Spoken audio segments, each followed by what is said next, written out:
The सिद्धूवर्ल्ड.com की पेशकश।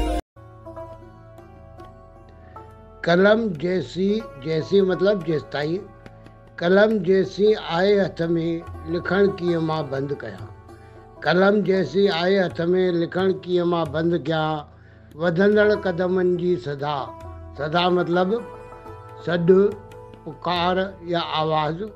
वधंदड़ कदमनि जी सदा मंज़िल खां अॻु मां कीअं रुकां। चवण त सवलो पर मटाए मुंहुं मरां त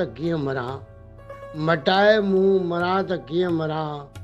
बहितर आ थी आज़ाद सचल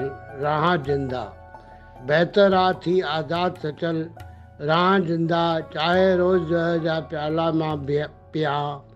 बहितर आ थी आज़ाद सचल रहां जिंदा चाहे रोज़ जा प्याला मां पिया।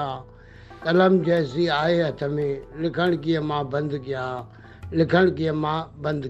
मां SP सर, गांधी नगर, कोल्हापुर।